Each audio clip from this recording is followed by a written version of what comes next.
ಬೆಂಗಳೂರಿನಲ್ಲಿ ರಣಮಳೆಗೆ ಮತ್ತೊಂದು ಬಲಿಯಾಗಿದೆ. ವಿದ್ಯುತ್ ಶಾಕ್ನಿಂದ ಯುವಕ ದುರ್ಮರಣಕ್ಕೀಡಾಗಿದ್ದಾರೆ ಅನ್ನೋ ಮಾಹಿತಿ ಲಭ್ಯವಾಗ್ತಾ ಇದೆ. ಯಾರಪ್ಪ ನಗರದಲ್ಲಿ ಬೈಕ್ ಪಾರ್ಕ್ ಮಾಡುವಾಗ ಆಗಿರುವಂತಹ ದುರ್ಘಟನೆ ಇದು. ಈಗಾಗಲೇ 7 ಜನ ಬಲಿಯಾಗಿದ್ದಾರೆ ಅನ್ನೋ ಸುದ್ದಿಯನ್ನೇ ತಡ್ಕೊಳ್ಳೋದಕ್ಕಾಗ್ತಾ ಇರಲಿಲ್ಲ. ಇದರ ನಡುವೆ ಮತ್ತೊಂದು ಸಾವಿನ ಸುದ್ದಿ.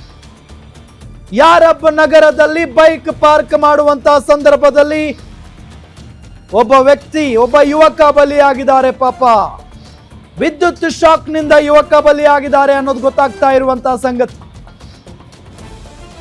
ನಾವೀಗಾಗಲೇ ಹೇಳ್ತಾ ಇದ್ವಿ, ಬೆಂಗಳೂರಿನಲ್ಲಿ ಪ್ರತಿ ಬಾರಿ ಮಳೆಯಾದಂತಹ ಸಂದರ್ಭದಲ್ಲಿ ಇಂಥ ಘಟನೆಗಳು ಪದೇ ಪದೇ ನಡೀತಾನೆ ಇರ್ತವೆ ಅಂತ.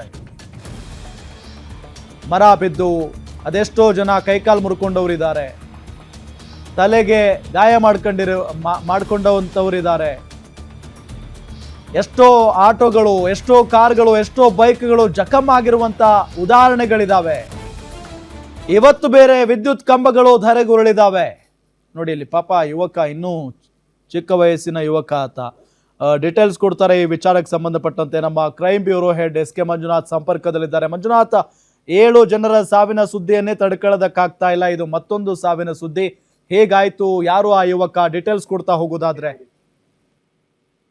ರಾಮ್, ಇವತ್ತು ಸಂಜೆ 5 ಗಂಟೆ ಸುಮಾರಿಗೆ ಶುರುವಾದಂತ ಗಾಳಿ ಗುಡುಗು ಸಹಿತ ಬಿರುಗಾಳಿ ಸಹಿತ ಶುರುವಾದಂತ ಮಳೆಗೆ ನಗರದಲ್ಲಿ ನಾನಾ ಅವಾಂತರಗಳಾಯ್ತು. ಬೌರಿಂಗ್ ಆಸ್ಪತ್ರೆಯ ಒಂದು ಹಳೆ ಗೋಡೆ ಕುಸಿತದಿಂದ 7 ಜನ ಸಾವನ್ನಪ್ಪಿದ್ರೆ, ಅದೇ ಸಂದರ್ಭದಲ್ಲಿ ಬೈಕ್ ಅನ್ನ ಪಾರ್ಕ್ ಮಾಡೋದಕ್ಕೆ ಹೋಗಿದಂತ ಒಬ್ಬ ಯುವಕ ಕರೆಂಟ್ ಶಾಕ್ ಹೊಡೆದು ಸಾವನ್ನಪ್ಪಿರ್ತಕ್ಕಂಥ ಘಟನೆ ಬೆಂಗಳೂರಿನ ಕುಮಾರಸ್ವಾಮಿ ಲೇಔಟ್ ಪೊಲೀಸ್ ಠಾಣೆ ವ್ಯಾಪ್ತಿಯಲ್ಲಿ ನಡೆದಿರ್ತಕ್ಕಂಥ. ಅಲ್ಲಿನ ಯಾರಬ್ ನಗರದಲ್ಲಿ ಸೈಯದ್ ಸೋಫಿಯನ್ ಎಂಬ ಯುವಕ ಕೆಲಸ ಮುಗಿಸಿ ಮಳೆ ಬರ್ತಾ ಇದ್ದಂತ ಸಂದರ್ಭದಲ್ಲಿ ಮನೆಗೆ ಬಂದಿದ್ದ. ಮನೆ ಬಳಿ ಬೈಕ್ ಅನ್ನ ಪಾರ್ಕ್ ಮಾಡ್ತಕ್ಕಂತ ಸಂದರ್ಭದಲ್ಲಿ ರಸ್ತೆ ಬಳಿ ಧರೆ ಉಳಿದಂತ ಒಂದು ವಿದ್ಯುತ್ ಕಂಬ, ಅದ ಒಂದು ತಂತಿ ಸಹ ಕೆಳಗಡೆ ಬಿದ್ದಿರುತ್ತೆ. ಅದನ್ನ ಗಮನಿಸದೆ ಆತ ಬೈಕ್ ಅನ್ನ ಅಲ್ಲಿ ಪಾರ್ಕ್ ಮಾಡಕ್ ಹೋದಾಗ ಮೊದಲೇ ಮಳೆಯಿಂದ ನೆಂದಿದ್ದ. ಆ ಸಂದರ್ಭದಲ್ಲಿ ವಿದ್ಯುತ್ ಶಾಕ್ ಹೊಡೆದು ಆತ ಸ್ಥಳದಲ್ಲೇ ಸಾವನ್ನಪ್ಪಿದ್ದಾನೆ ಅಂತಕ್ಕಂಥ ಮಾಹಿತಿ ಲಭ್ಯವಾಗಿದೆ.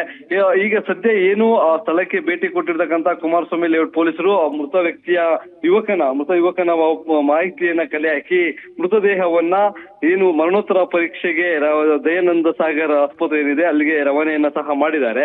ಉಳಿದಂತೆ ಆತ ಕೆಲಸ ಮಾಡ್ತಾ ಇದ್ದ, ಯಾವ ಕಾರಣದಿಂದಾಗಿ ಅಲ್ಲಿ ಕರೆಂಟ್ ಶಾಕ್ ಹೊಡಿತು, ಮಳೆ ಬರ್ತಕ್ಕಂಥ ಸಂದರ್ಭದಲ್ಲಿ ಆ ವಿದ್ಯುತ್ ಕಂಬಗಳು ಕೆಲವೊಂದು ಕಡೆ ಧರೆಗೆ ಉಳಿದಿದ್ದಾವೆ, ಅದೇ ರೀತಿಯಲ್ಲಿ ಏನಾದ್ರು ಘಟನೆ ಆಗಿತ್ತಾ ಅಥವಾ ಬಿರುಗಾಳಿಗೆ ಏನಾದ್ರು ಮರದ ಕೊಂಬೆ ಬಿದ್ದು ಒಂದು ತಂತಿಗಿಂತ ಏನಾದ್ರು ಕಟ್ಟಾಗಿ ಬಿದ್ದಿತ್ತಾ ಅನ್ನೋದ್ರ ಬಗ್ಗೆ ಈಗ ಸ್ಥಳಕ್ಕೆ ಭೇಟಿ ಕೊಟ್ಟಿರ್ತಕ್ಕಂಥ ಕುಮಾರಸ್ವಾಮಿ ಲೇಔಟ್ ಪೊಲೀಸರು ಪರಿಶೀಲನೆಯನ್ನ ನಡೆಸ್ತಾ ಇದ್ದಾರೆ. Ram, okay, thank you Manjunath ತಮ್ಮೆಲ್ಲ ಮಾಹಿತಿಗಾಗಿ.